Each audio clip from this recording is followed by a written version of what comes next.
because that first wave of helicopters would have been torn up. And instead, they landed a mile away. Colonel Hancock, we should get him here sometime to tell this story. It's unbelievable. They're fighting, they're running out of ammo, and finally they get a white flag in the trench, and the Iraqi guy, I won't spoil it for you in case he comes down and tells the story someday, but he says the Iraqi guy is trying to surrender, and all of a sudden he's like, we didn't get trained on how to accept a surrender. That wasn't part of any of our field exercises. So what do we have in Desert Storm? What do we have? I tell this because I have a lot of friends who served from the late 70s, late 80s in field. Yeah, we did Cold War stuff. We did Reforger. We did Team Spirit, whatever. But we didn't really get into it. And I say, you know what? You did. Because you helped get the Army ready for when I needed it to be ready. When I needed it. When my friend Frank needed it. And that's what all of you did too. And that's what I don't think people think about enough when they think about war. It's a team effort. And when the team gets it right, people like me get to come home. Because if the team had gotten it wrong, where would we have been? I don't know. My unit was one of the units. I did not go on our first mission. I got to stay back on guard. That's a fun story. How am I doing on time? Am I doing okay on time? What's that? Yep, plenty of time. Okay, good. So I'll tell you a little bit about that night. So I did not go on the first mission, but we're down here at Tapline Road, and I'm road guard. Anybody ever be road guard before? You know, stand around with a reflective vest, act like okay, I could be replaced by a bucket of sand and a sign. But it's late at night. It's pouring rain. Our intelligence brief told us, oh, by the way, yes, it rains about 3 inches a year in Saudi Arabia. They didn't tell you all 3 inches fall in one night. So we're in the pouring rain. It's the night of the assault, and the convoy is moving out. And so here I am, waving them on to the right. My reflective vest, I'm standing this 2-lane blacktop. Visibility is terrible, and off in the distance I see headlights coming my way. Okay. Waving my little flashlight, right? Headlights getting closer, and probably they got about 50 yards away from me, and I'm like, he can't see me. He doesn't know I'm here, and he's not stopping. So I start to step out of the road. Well, I guess it was the lateral movement that really did it, and I could hear him. I could still hear him. He hits his brakes and locks them up, because a big truck, if you've ever driven a tractor trailer sized truck, you tap those brakes on wet pavement, you're going to lock up your tires. He locks it up and starts to skid towards this line of tankers full of 5,000 gallons of jet fuel each. Okay, I'm not walking anymore. I'm running out to the desert. I'm expecting this. I don't know what's going to happen, but I don't want to be around if this whole thing goes up. Well, a friend of mine later told me he missed the tanker in front by maybe a foot. Spins around in the desert. The rest of the convoy gets on the road and goes. I come over to this guy. He's okay. His passenger's beat up. She bashed herself again around a little bit. And I said, what's going on? And we've got the medic looking at her foot, trying to figure out how badly hurt she is, and he's like, oh, her gas mask got run over. We've got to get back to the rear to get another gas mask. And I'm like, I don't know how these things pop into your head at a moment like that, but I just said to her, I said, have you tested the gas mask? What? Have you put it on and see if it seals? No, we didn't. Put it on. She puts it on, the gas mask seals. I'm like, guy, she's in a lot more danger from your driving than from chemical weapons. Slow down so you can get to the rear safely. Well, here's the fun of the night wasn't over, because, okay, so we had pitched our tent in the Saudi Arabian desert, which is it's just flat wasteland. I think I had a picture of it, maybe, well, you could see here, whoops. It's just flat and nothing. Very disconcerting when you first get out there. You have no privacy. You don't have the latrine set up, so you have to walk away to get some privacy. And when you come walking back, there's nothing on the horizon to orient you anymore. You don't know which tent to get in. Very, very strange. But with the rain, all the ground had softened up. So by the time we got back from getting the convoy on the road, all the tents were collapsing, GP mediums. Okay, the tents are collapsed. Well, we'll deal with that in the morning. So we prop up one tent. We actually tie it to some of the trucks to hold it up. Next morning we get up and, you know, half the tents are down. Okay, no problem. We'll get it after breakfast. Well, the genius turned the generator on. And all those broken light bulbs, all those crossed wires in the tent, before we know it, we had a bunch of tent fires. So those poor guys who left on the convoy, they came back and they said, "Where's my stuff?" We're like, "We got some bad news for you folks." So, you know, it was interesting. It was a difficult environment to deal with. Fortunately, the Air Force did a lot of the work for us, so thank you, Air Force. You certainly made our job a lot easier. In the end, the Allied forces suffered 257 killed in action versus 20,000 Iraqis killed in action, 50,000 wounded or captured. We had just Americans were 148 casualties. So, you know, it really was a tremendously lopsided victory. I look back on it myself, and it took me a long time to wrap my head around it. I felt bad because I had joined the Army to be in the infantry, and when the balloon went up, they sent me to be a truck driver. And I thought about it for a lot of years, and finally I came to the realization I was an infantryman. And when the war happened, the Army didn't need another infantryman. They needed another truck driver. And I was very fortunate, I feel very privileged that I got called to do that job and to be able to participate in that operation and see what I saw. And so I say this to veterans everywhere. There are a lot of veterans who have done more than I have, in whatever way you want to measure it. Veterans who have seen more carnage, who have spilled more blood, I've lost more friends, and I don't take anything away from any veteran for doing it, but I do remind all veterans, once you raise your right hand and swear that oath, you're in the military. You go where they tell you to go, and if they need you in harm's way, they'll put you there. And if they didn't, it's because they didn't need you there. They needed you where you were. Very few. There's no such thing as an unnecessary job in the military. You might not feel like it when you're painting rocks and raking dirt, right? But that's the truth of it.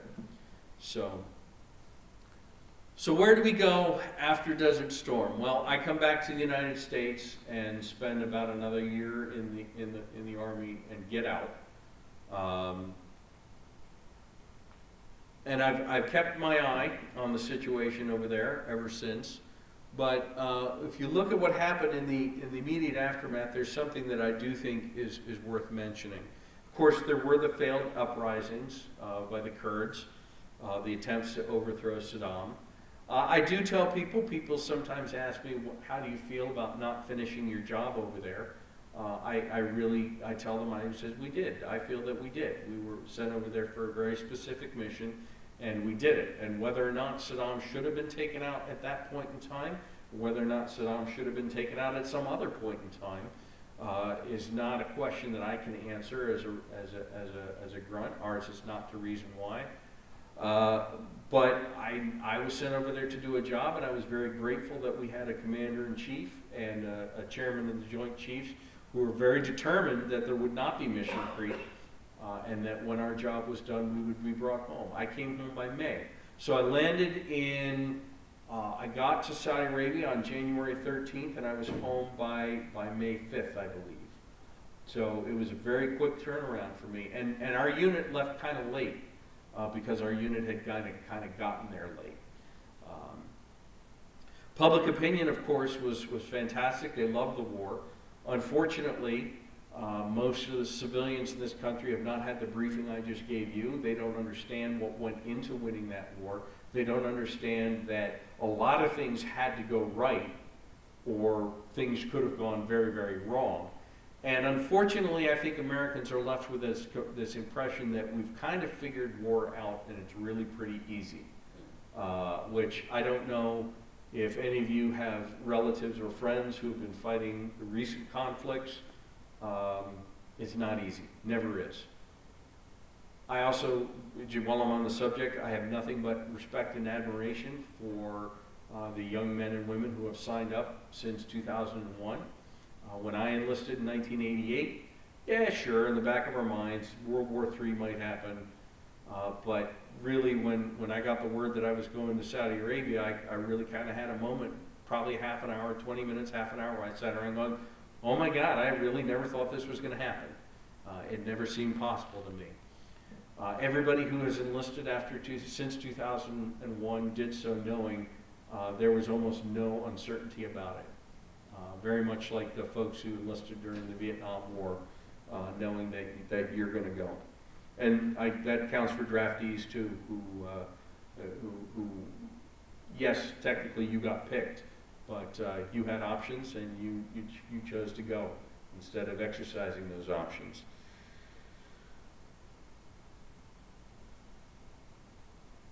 And so I think this hubris that the American public got us into Somalia. And I like to finish up a little bit talking about Somalia. I wasn't there, but I live less than about 1,000 meters from the gravesite of Randall Sugar, Medal of Honor recipient who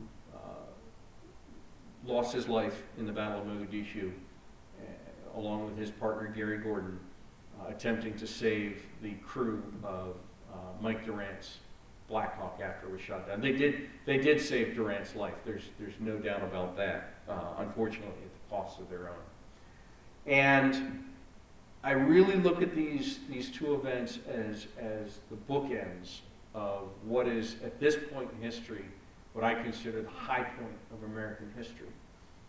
You have this phenomenal victory. You have this phenomenal international coalition. We had the Russians trying to help us get a diplomatic situation. Now, when it got down to the shooting, the Russians were kind of like, oh, you should spend a little bit more time on diplomacy. But we had the Russians trying to help us out, trying to fix this problem. We had 38 countries, Syria and Egypt. Syria. We went to war with Syria on our side. Think about that. A few years later, what happens? We're standing on top of the world. What happens? We go to Somalia. We suffer some casualties. We come home. That was that period between February 1991 and October of 1993 was, in my opinion, the high mark, the high point of American international power and prestige. Maybe not something that's going to be matched ever again. Even in the aftermath of World War II, because in World War II you still had a bipolar world. There were still the Soviets out there. We stood atop the unipolar moment for that period of time in history. It was a pretty good time to be an American, but unfortunately we found out in 1993 that when you can get there, it's not always easy to stay there. So that's my last words in my notes. Desert Storm, was it easy? No, it wasn't easy. We trained for it for 17 years, and we had some outstanding people who worked really, really hard to make sure that as many folks as possible could come home from that conflict. So that is the end of my formal presentation. Does anybody have any questions about the war in general? I'll do my best to answer them. They're bigger experts on the war than I am, or about my experience in particular. Yeah? You say you keep up with the Middle East. You don't hear any news reports anymore of the Kurds. What's going on with the Kurds right now? Oh, that's a good question, and I really couldn't tell you. You don't hear any news. You don't hear any news. Yeah, things are kind of just cooking along there. Honestly, I have not read anything recently about the Kurds. We know that ISIS is no longer the threat that it used to be, but you know, things are working out there as best they can. We've really reduced our footprint in that area, but other than that, no, I can't comment a whole lot on the really on the developments since we more or less you know, extracted ourselves from major involvement with situations over there.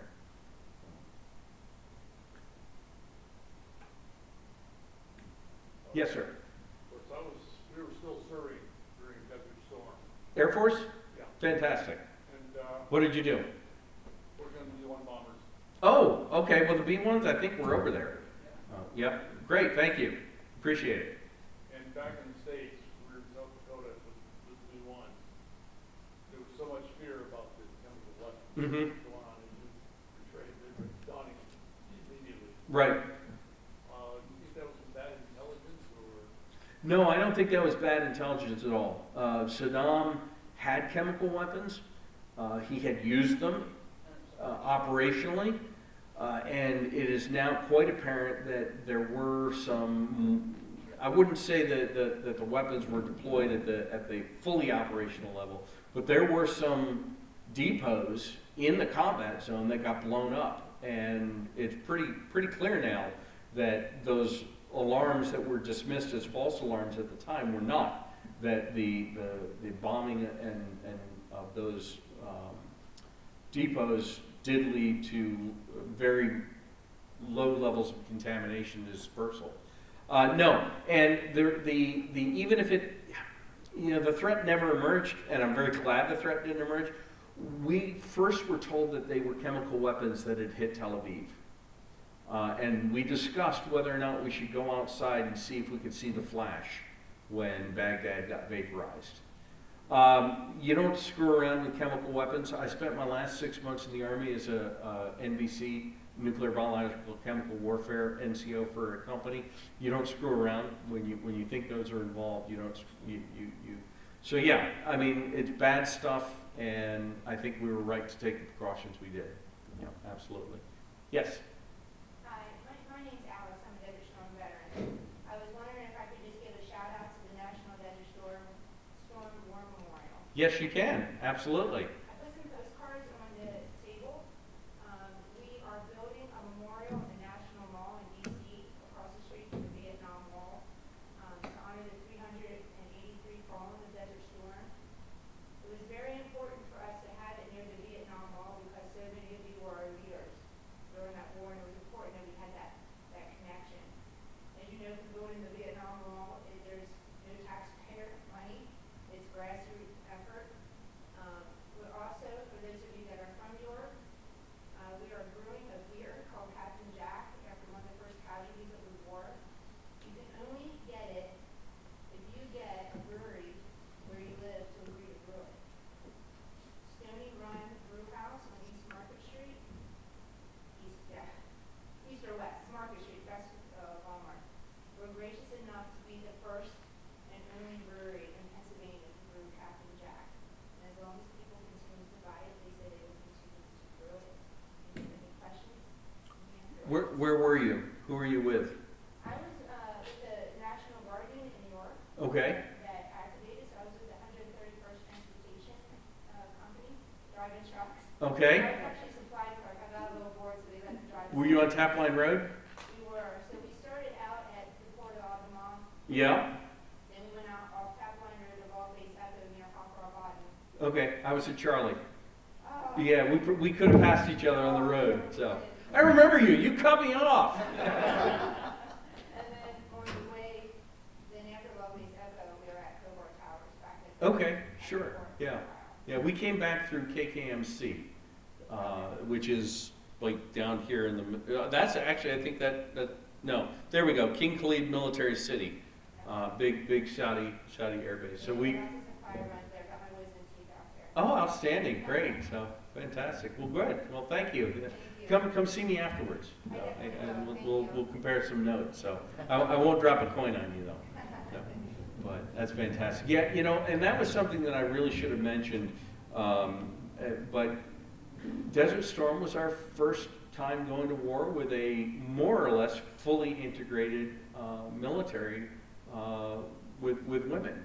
Vietnam, of course, there were lots of women in Vietnam, but as some of you probably are aware, the Women's Army Corps and the Army Nurse Corps were not technically part of the regular Army at the time.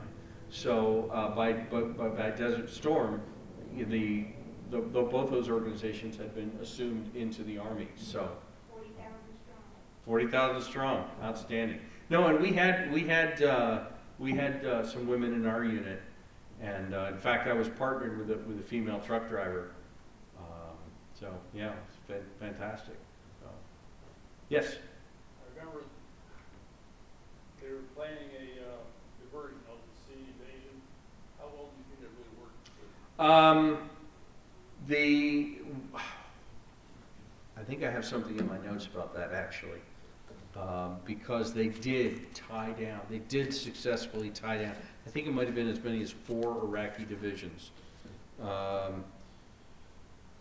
Okay, so the Marines, yeah.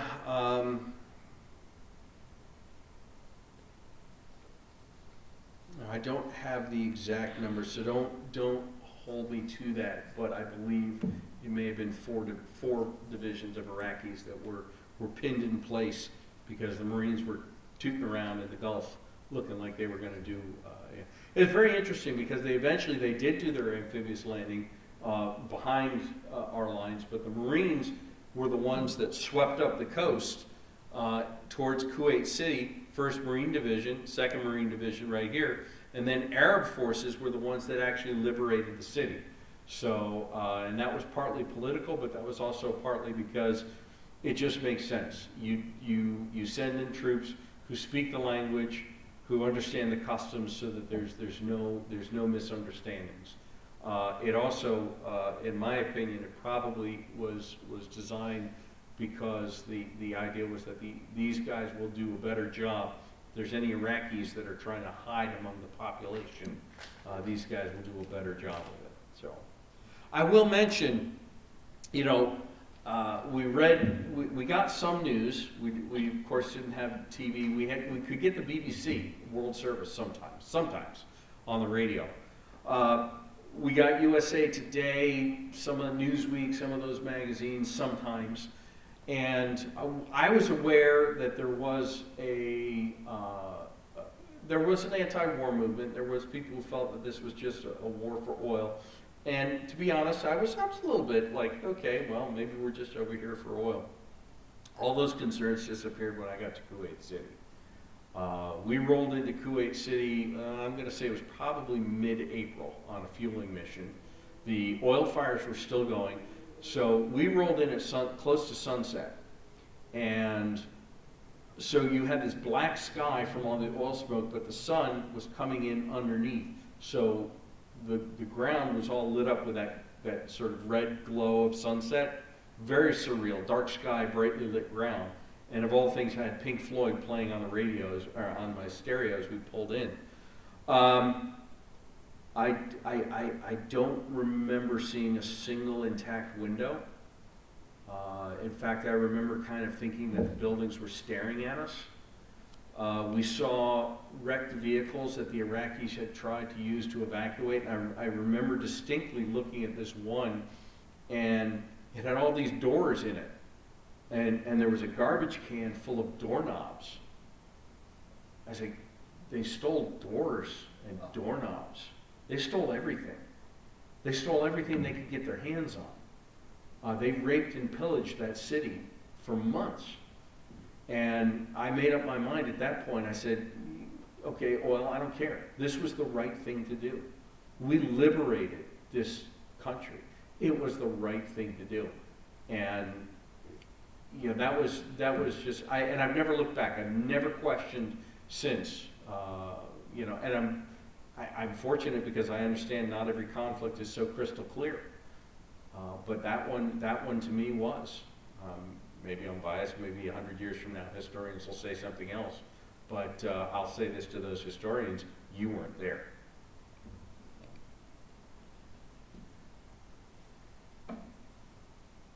Any other questions?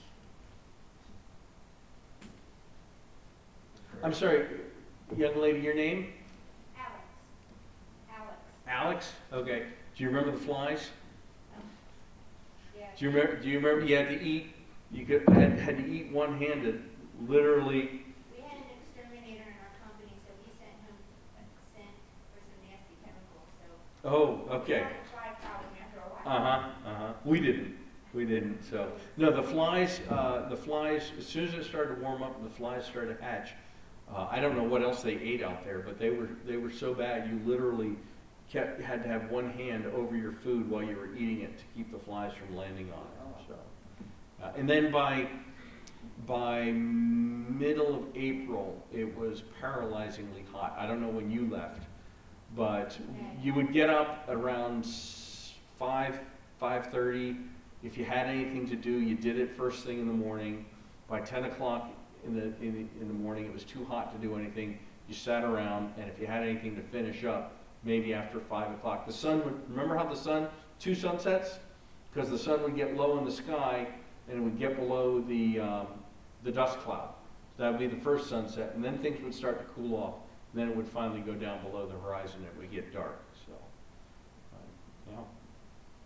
World War II, they had a lot of flies over in the desert. They did, yeah, I don't know. They're there forever. I don't know I don't know,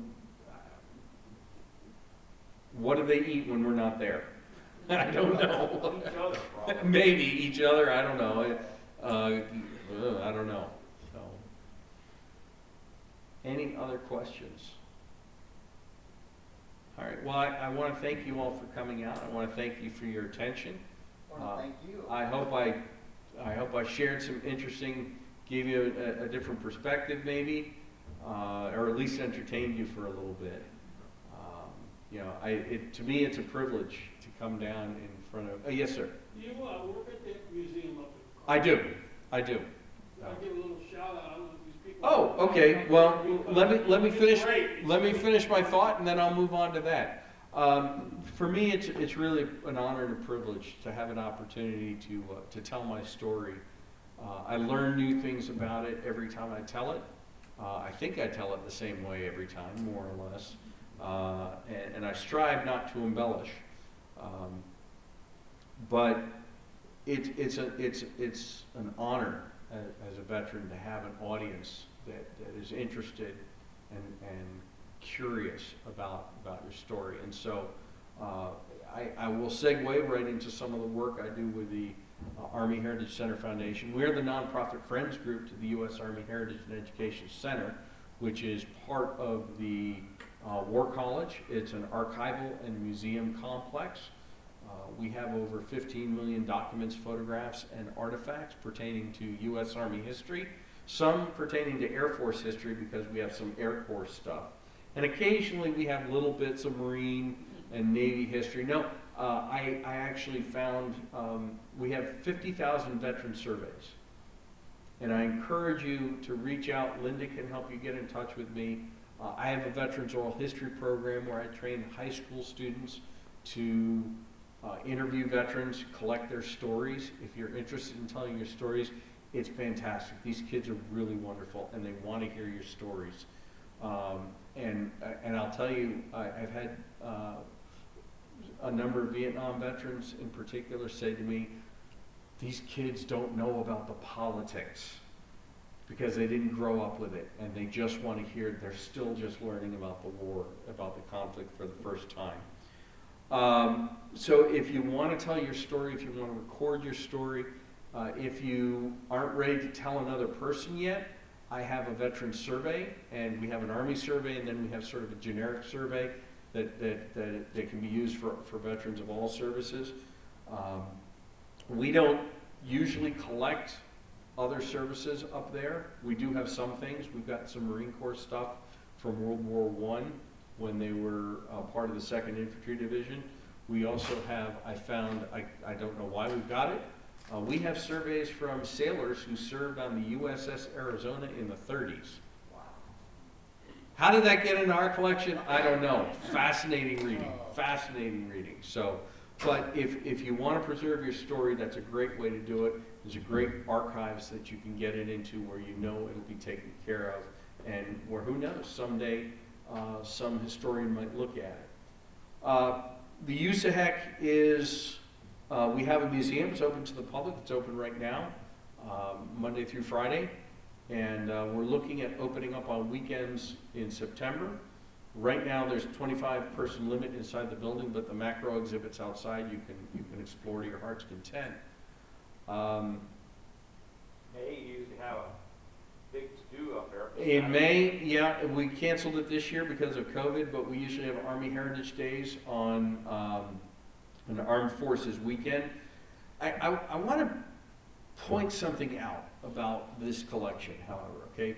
The Army War College is an academic institution, but it's also the Army's think tank. When the Army is trying to figure something out, they will often pick up the phone and call the War College and say, hey, have some of your guys think about this for us. So let me tell you a story. The USAHEC collection includes 99% of U.S. Army military publications that have ever been created. It is the largest single collection of technical manuals, obsolete field manuals, regulations, etc. All this stuff, going all the way back to von Steuben's Blue Book. We have up in this rare books collection a first edition of von Steuben's Blue Book that used to belong to George Washington. So, questions come in. All right, we go into Iraq in 2001, 2002. What do the Iraqis do as we push them out? They destroy the ports. That's what the enemy always does, right? You destroy the port so that the invaders can't use it to offload equipment. So they smash up everything they can in the Persian Gulf ports. We get there, and our guys find these old cranes from the Lend-Lease Act that had been given to England in the 1940s, cargo cranes, and had somehow made their way to Iraq and were still being used to load and offload cargo in these ports. They're smashed. So they call in a contractor, say the contractor, I mean, these guys pulled the cowling off the engine, took a sledgehammer, broke up the gear wheels, everything. I mean, really smashed it up. And they say, 18 to 24 months to reverse engineer this and get these cranes going. Okay, not much we can do about that. Somebody says, hey, why don't you call Carlisle Barracks, see if they've got anything at USAHEC? Well, wouldn't you know it? What do we have in the collection? The technical manuals for these 70-year-old cranes. They get those technical manuals out and have those cranes going in 6 months because it had all the information they needed right there. We had a collection of photographs, very large photographs that the British had taken around 1900 all over Afghanistan. And we used them for our current operations. Why? Well, you look at a photograph of a village, you compare it to a current photograph of the village. Oh, that building's not there anymore, but maybe the cellar's still there. Maybe they're using it to hide stuff. And so, we are in operational support. The collection there is not just a historical collection. It serves for operational support for the Army in the field today. So what does that mean? That collection saves lives. And I can't point to that officer and say he read that resource and made that decision and that saved lives. But I can promise you, the number of students that have come through the War College, the number of researchers in support of operations that come through that center, that collection saves lives. And historians look at it, and they come and they say, when we need to make a change in the Army, let's look at how the Army's handled it in the past. So not only can you get your story preserved for posterity, maybe someday your great-great-great-grandchildren will remember, hey, great-great-great-grandpa's got his story in there. But you, by doing so, by helping build the collection, by coming to visit and helping us get those visitor numbers up, you will help continue to serve this nation. In a little way, just a little tiny bit. Because in the end, you know, whatever's going on, we're just little cogs in a big machine. It's a beautiful building. Well, thank you. Well, we go to Carlisle ALLVETS a good bit, well, once every 3 months or so. We get our prescriptions there, and after the commissary, and we used to go to the doctor there a long time ago, Mm-hmm. so I went on Medicare. Mm-hmm. But, you have all the outside stuff. Yep. Like the trenches, Yep. and like the split rail fences, and. Yeah. We have, It's really, how are we doing on really time? wonderful. We're doing okay? Yeah, kind of. Okay, okay. Anyway, Come up and see us, come up and see us sometime. Maybe we can talk if you want to bring a group up, and I can give you the nickel tour. But come up and visit. We'd really love to have you.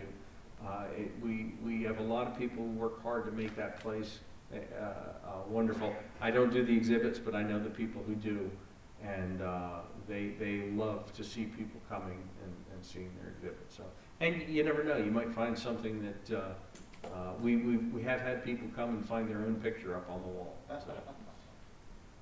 All right. Well, thank you very much. I appreciate it. And, thanks for coming out. And thank you to the audience at home. I hope you're still with us.